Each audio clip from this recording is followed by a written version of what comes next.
Mas eu sempre trabalhei nessa perspectiva de mostrar para as pessoas que somos todos iguais, que temos direitos iguais, e ensinar as meninas e os meninos como que a gente pode conviver num mundo mais igualitário, num mundo mais justo, onde todos possam ter possibilidades iguais, independente da cor, independente da idade, né, independente da religião, de todas as crenças e credos. Eu gosto de trabalhar muito com questões legais, que é sempre bom a gente mostrar para a criança, e existem literaturas infantis que trazem as questões dos direitos humanos para as crianças.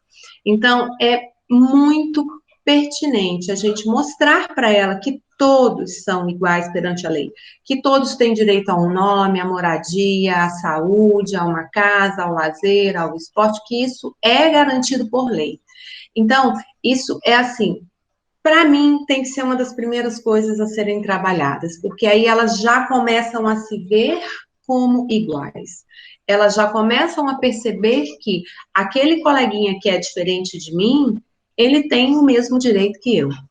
Que aquela criança que é diferente na aparência física, ou na condição econômica, ou na condição, seja ela qual for, ela é igual a mim, sim.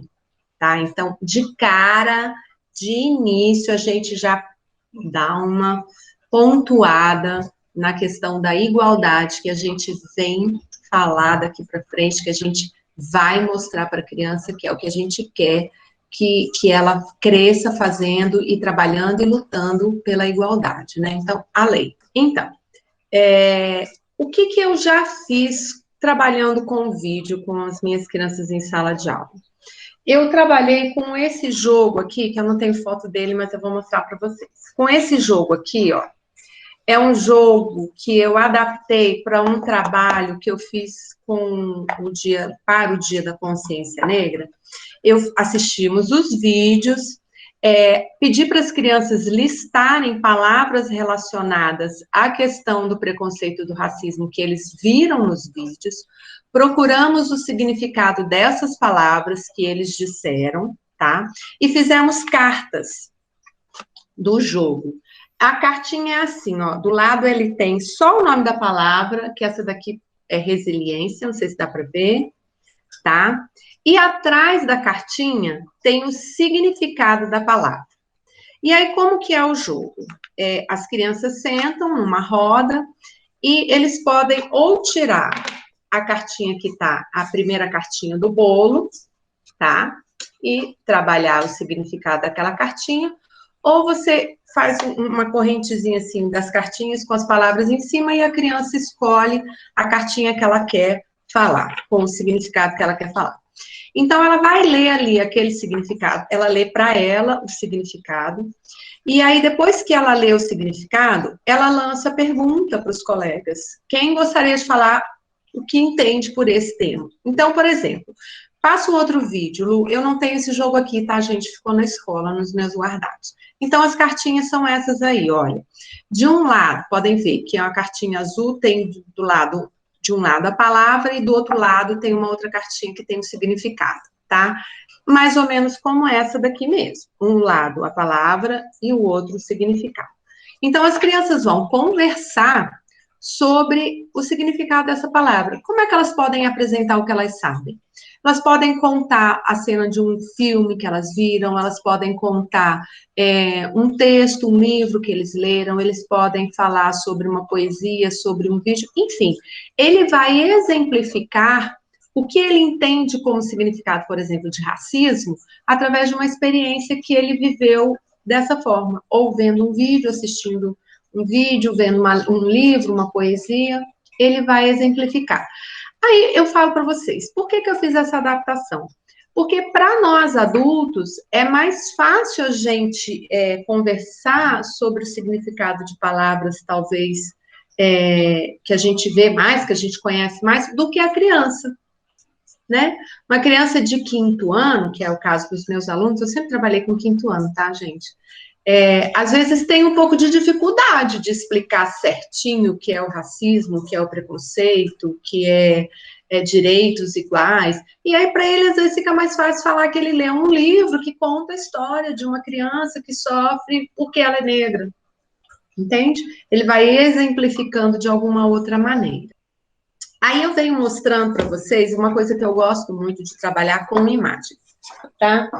Que imagens? Diferentes imagens. Imagens de fotografia, como essa daí, desenho, e também eu gosto muito de trabalhar com mapas que retratam violência. Bora lá, Lu, esses aí, ó. Nessas imagens, nesses mapas, que eles chamam de mapas, eles trazem várias informações. Às vezes a criança, ela se atém muito mais a pequenas informações, assim, do que ler um livro exclusivamente sobre um assunto. E a gente pode trabalhar desse tipo de texto, desse tipo de gênero multimodal, várias informações e produzir muitas coisas. Então, eu fiz um apanhadinho, assim, de algumas formas de imagens, de texto multimodal, ou não só de imagens, fotografias ou desenhos, que a gente pode trabalhar na nossa sala de aula, tá? Aí a gente tem um outro gráfico, né, uma apresentação de gráficos com dados do IBGE, que mostra um pouco a média de renda mensal do brasileiro por região e ali por cor, tá? Depois a gente tem o próximo, Lu, vem mostrando uma imagem, uma foto, que dá para a gente trabalhar também diferentes aspectos. Depois a gente tem um outro gráfico. Vejam que eu gosto de trabalhar também com diferentes formas de gráfico. Gráfico de pizza, gráfico de barra, gráfico em pé, deitado, virado, que é para eles já irem percebendo que existem diferentes tipos de gráfico, para a gente aprender a ler diferentes tipos de gráfico, né? Desigualdade entre brancos e negros, um outro mapa que também traz bastante, bastante informações, tem o próprio mapa do Brasil. Esse tipo de modelinho, ele traz bem essa coisa dividida entre homens e mulheres, né, traz a questão do gênero, para mostrar bem a diferença em números, né. Depois temos uma outra imagem, de uma realidade, né, onde a maioria das pessoas, ou grande parte das pessoas que ainda vivem em comunidades ou favelas são pessoas negras, né? Pergunto se eles conhecem, se eles já viram, o que é isso, né? Como é que são as construções, o que eles veem nas imagens, o que é que chama mais atenção, né? Como as pessoas vivem aí, como que as pessoas vivem aí, por que as pessoas que vivem aí são diferentes da nossa, entende? Vou explorando. Eles vão comentando, eles vão falando, eu vou deixando eles falarem também o que eles acham, como seria viver aí, sabe? Vou fazendo diferentes perguntas. Mais uma imagem, né? Às vezes, gente, a gente trabalhar só com uma imagem dessa aqui, olha, 51% da população do Brasil é negra. E a outra metade tem o dobro de oportunidades. Só daí, se você quiser escolher só essa, você já tem pano para manga para trabalhar. E explorar 1001 questões, tá? Isso tem que mudar, né? Um outro gráfico. Assim, percebam que eu procurei fazer uma seleção de coisas mais complexas, coisas mais simples, o mais simples que pode render muito assunto, o mais complexo para ser mesmo uma opção de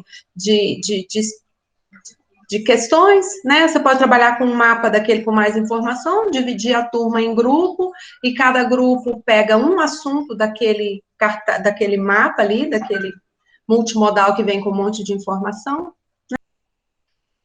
Um outro gráfico que vem trazendo, esse gráfico é interessante, não dá para ver aí porque ele está pequenininho, mas pergunta se existe preconceito no Brasil e se você é preconceituoso, e os números, eles são bem diferentes, sabe?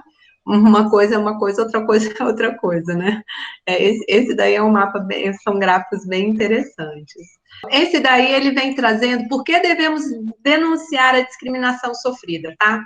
Esse eu fiz questão de colocar, porque muitas vezes a gente acha que não denunciar, que não falar, que não tocar nesse assunto, vai dar nada, não. Isso daí vai mudar, isso vai passar. Não, gente, não vai mudar, não vai passar. A gente tem que falar, a gente tem que se mostrar, a gente não pode se calar. A gente tem que falar sim, a gente tem que denunciar sim, se é o caso. Racismo estrutural, que é uma outra visão do racismo, né, que ele existe, que a gente tem que falar também. Na política, ainda agora nessa última eleição, muitas mulheres negras foram eleitas como vereadoras, estão com uma representatividade bem maior do que foi até então, né? Que é uma outra questão importante também da gente pensar. Em termos políticos, a gente só consegue ir mudando a coisa da maioria, da maioria de candidatos homens no poder, se a gente se lança, né? Posso não me lançar candidata, mas eu posso trabalhar dentro da escola o empoderamento consciente, a igualdade entre gêneros, e aí eu posso ter mais alunas que um dia queiram se lançar políticas, se lançar na política, serem candidatas a algum cargo público, né? Isso é um encorajamento, gente. Isso é um empoderamento, tá? Dar condição da pessoa se ver, quem sabe um dia uma vereadora, uma deputada, uma senadora, outra presidenta, né? Então, vamos encorajar nossas meninas, tá? Depois, o próximo vem aí mostrando para vocês, então, sugestões de como trabalhar com essas imagens, tá? Como que a gente pode fazer? Leitura e interpretações diversas, reescrita em formato de produção de texto mesmo, história em quadrinho, bilhete, artigo de opinião, e-mail, entrevista, todos os gêneros textuais que devemos trabalhar em sala, lembrando que cada um dentro da sua turminha, né, do ano em que leciona e da idade que está trabalhando, tá, gente? Pesquisas de outras imagens para as crianças construírem cartazes e apresentarem, elaboração de enquetes sobre racismo, e dessas enquetes trabalhar sempre a tabulação e construção de gráficos, já é um exercício de construção de gráfico, onde eles vão aprendendo cada vez mais a partir de tabulação de dados, tá? Produção de cartazes com informações e imagens, jogos educativos com essa temática, escrever uma carta para viver em uma sociedade menos racista, elaborar um estatuto contra as diferenças e por uma escola mais humana e igualitária, criar gamificações, campanhas de paz na escola, várias coisas. Esse outro jogo aqui, ó, esse outro jogo aqui, algumas pessoas já conhecem, é um jogo já mais antigo e mais trabalhado no Brasil. De como trabalhar a questão das emoções e dos sentimentos com essa questão do racismo e do preconceito, tá? Um livro que eu amo de paixão, que é 50 brasileiras incríveis para a gente conhecer e trabalhar com as meninas antes de crescer. Tá? Esse livro, ele traz história de mulheres. São 50 mulheres brasileiras que venceram limites, que venceram preconceitos, que venceram a sua época, tá? E esse é um livro que tem mulheres brancas e mulheres negras, tem indígenas, tem mulheres. E o que eu gosto de fazer nessa época da consciência negra? Esse é um livro que eu trabalho o ano inteiro, quando eu estou em sala de aula. Tá? Trabalho o ano inteiro, eu vou ler, eles amam esse livro, eles adoram, eles pedem. Tia, lê aquela história do livro das mulheres. Aí eu abro o livro e leio, tá? Então, o que eu gosto de fazer mais, assim, para a época de novembro, quando chega novembro? Eu releio, ou eu vou lendo histórias de mulheres negras, tá? São essas marcadinhas aqui, são todas mulheres negras. E dessas mulheres negras, o que eu faço? Especificamente com as mulheres negras. Eu trabalho, pode passar, Lu, eu trabalho com eles em 2 tempos. Essas são imagens de algumas mulheres, tá? Depois eu mostro o livro. Como é que eu trabalho? Pode passar, Lu. Eu trabalho lendo, interpretando o livro, a história daquela mulher, e aí, o que eu pergunto para eles? O que mais chamou a atenção da criança ouvindo a história daquela mulher? Então, eles vão falar. Cada um fala uma coisa, né? São várias interpretações e diferentes opiniões que eles vão elaborando, né? Eu percebo assim, que eles se identificam muito com as histórias, e aí é o que eles gostam da história, né? Ah, gostei disso. Ou situações iguais, vivenciadas iguais dentro de um sofrimento. Não importa, eles vão listando o que eles gostam. E aí, como que eu faço? Eu divido as crianças em grupo por história. Então, cada grupo pega uma mulher. Geralmente, 6, 7 histórias eu conto para as crianças. Então, tem lá. Olha lá. Tem lá, essa aqui, Elza Soares. Um grupo fica com a Elza Soares, outro grupo fica com a Maria Carolina de Jesus. Então, eles vão perguntar para todos os colegas da turma o que eles mais gostaram, por exemplo, na história da Elza Soares. Então, todo mundo responde. Aí, o que eles vão fazer? Eles vão tabular e criar gráficos, tá? Deixa eu ver uma coisa aqui. Espera lá, só um pouquinho.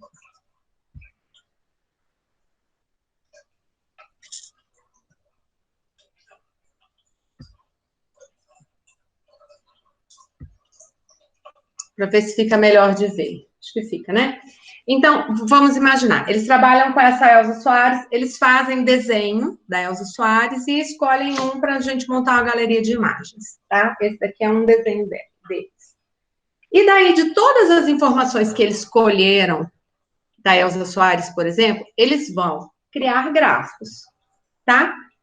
Com aquelas informações do que as crianças responderam, do que acharam mais interessante da vida da Elza Soares, né? Esse trabalho aqui, especificamente, que eu estou mostrando para vocês, eu fiz com a escola inteira. Eu dividi, eu contei uma história por turma. Então, eu fui na turma do primeiro ano, contei uma história, no segundo, terceiro, assim por diante. A professora Lígia está aqui, ela vivenciou esse trabalho.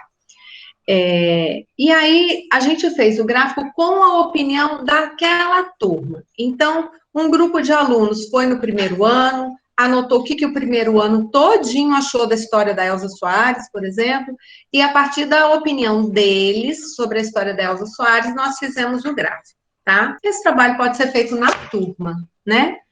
Todos ouvem a mesma história e são opiniões diferentes. Não precisa trabalhar 8. Eu trabalhei 7 mulheres diferentes, porque eu queria uma mulher diferente para cada turma, né? Então, eu tinha 7 turmas de manhã, eu escolhi 7 mulheres diferentes, tá? Mais a da minha turma. São 7, na verdade, foram 7 ao todo, tá? E aí, a gente criou uma galeria de retrato dessas mulheres.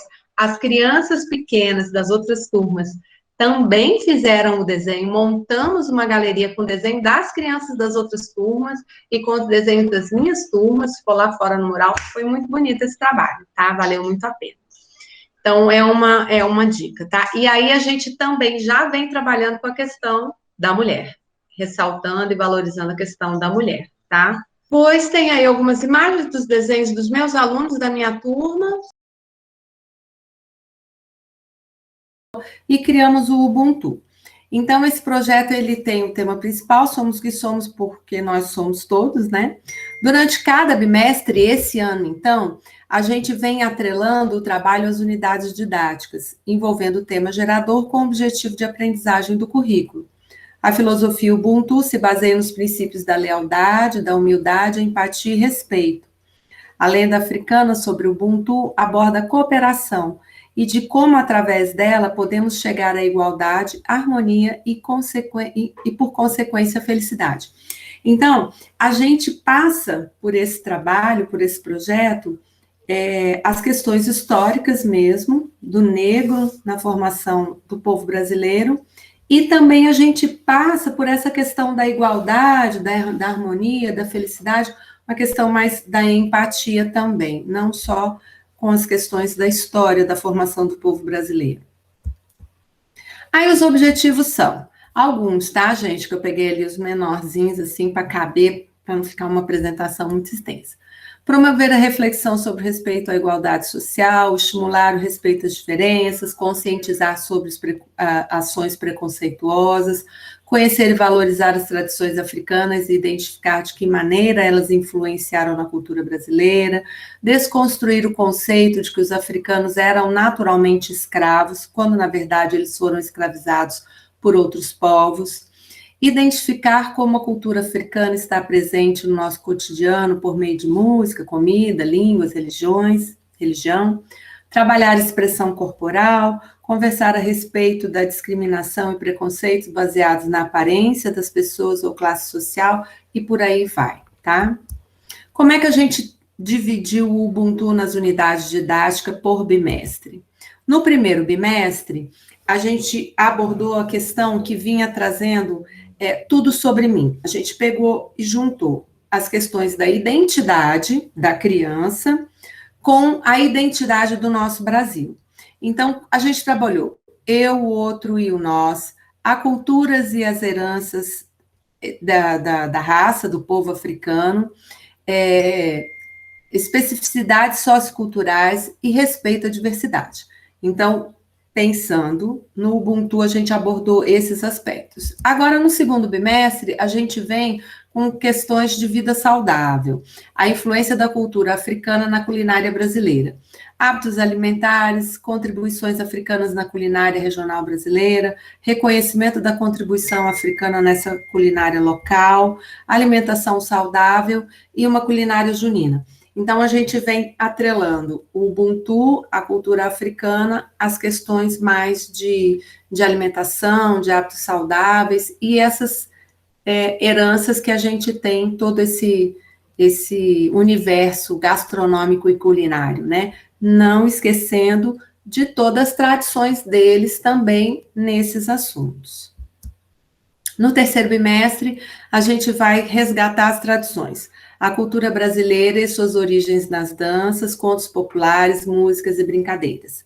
Contribuições africanas na cultura brasileira, diversidade cultural regional, tradições repassadas, traços culturais presentes no cotidiano dos alunos. Também sempre pensando nessa questão das tradições, das danças, das brincadeiras, e o que a gente viveu, o que a gente tem de herança, o que a gente tem hoje, que vive hoje. No quarto bimestre, a história e a música.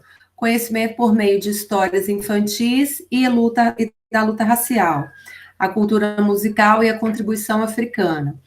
A culminância de toda a aprendizagem desenvolvida no decorrer do bimestre, envolvendo a temática história e música. Então, a gente está esperando que a gente possa, no final do ano, fazer uma apresentação, uma culminância desse trabalho de forma presencial. Se a gente não conseguir, a gente já tem o plano B, vamos dizer assim, né? Uma estrutura já sendo organizada e construída, vamos dizer assim, para que cada ano apresente a culminância do seu trabalho de forma virtual, tá? Desenvolvimento, como é que a gente trabalha isso na prática? Com roda de leitura com diferentes títulos que abordam a temática, exibição de filmes e vídeos. A gente também pensa em organizar um glossário com algumas palavras de origem africana usada no nosso dia a dia, explicando o significado delas. Apresentar o continente africano, localizando-o no mapa mundial, contando um pouco sobre alguns países, enfatizando as diferenças entre eles, com o objetivo de desconstruir o conceito de que a África é um continente homogêneo. Apresentação de músicas tradicionais, instrumentos, sons africanos, a produção e a criação de diferentes cores no tom de pele, com oficina de bonecas, produção de receitas típicas envolvendo conhecimentos quantitativos, dentre outros, né? Tem mais uma série de opções para a gente desenvolver esse trabalho. Aqui eu trouxe para vocês já alguma coisa que está acontecendo, né? Porque não vamos só falar, vamos mostrar também. Essa primeira imagem dessa menina, dessa pessoa, foi uma representação, metade dela a matriz branca que a criança tem na construção da sua história, né, dos seus descendentes, e metade o que ela tem, que ela traz do negro na construção da identidade dela, tá? Então, a professora pediu para eles desenharem como que era a constituição deles, só de olhar mesmo, nenhum estudo científico de DNA, não, tá, gente? Só assim, de ver mesmo e de estar mapeando dentro de casa quem é quem, né? Esse outro aqui é um mosaico também de uma luta, de uma dança da capoeira. Depois aqui é um reconto que as professoras trabalharam com a história do Baobá. Aqui é aquele trabalho com as tintas, né? Esse trabalho é um trabalho muito interessante porque a proposta é misturar as cores e, a partir dessa mistura das cores, começar a construir uma paleta de cores feita dessa mistura. Nesse trabalho, a gente consegue, assim, de uma forma lúdica, mostrar para a criança o que seria a mistura desses três sangues, branco, indígena e negro, na formação do povo brasileiro. Então, quando a gente mistura aqui o amarelo, o azul, o verde, o vermelho, a gente vai mudando. Então, é para eles mais ou menos entenderem que o amarelo seria o povo português, o branco, o laranja seria o indígena, o vermelho seria o negro, o marrom, e aí vai misturando e construindo as diferentes cores, tá? Essa é uma atividade que eu fazia em sala de aula, no presencial, quando eu estava em sala, mas essas fotos aqui que vocês estão vendo já são fotos, de agora, do modelo virtual, tá? Do modelo remoto. Então, as professoras organizaram essa oficina, pediram para eles organizarem o material e juntos, cada um na sua casa, foram misturando as cores e mostrando, apresentando ali na hora para as professoras o resultado dessas misturas, tá? Olha esses palitos aqui, né? Esse daqui ficou bem, a mistura ficou bem, bem marrom, diferentes tons de marrons, né? E aqui também, nesses três outros palitinhos, né? Então, é para a gente mostrar as possibilidades, né? Da mistura mesmo, do que aconteceu com a gente de fato, né? Uma sociedade sustentada pelos pilares do respeito e da solidariedade faz parte da essência do Ubuntu, filosofia africana que trata da importância das alianças e do relacionamento das pessoas como umas com as outras. Na tentativa da tradução para o português, Ubuntu seria humanidade para com os outros. Uma pessoa com Ubuntu tem consciência de que é afetada quando seus semelhantes são diminuídos ou oprimidos. De Ubuntu, as pessoas devem saber que o mundo não é uma ilha. Eu sou porque nós somos. Para finalizar, então, quem ensina aprende ao ensinar, quem aprende ensina ao aprender. Nosso grande Paulo Freire aí para fechar essa apresentação.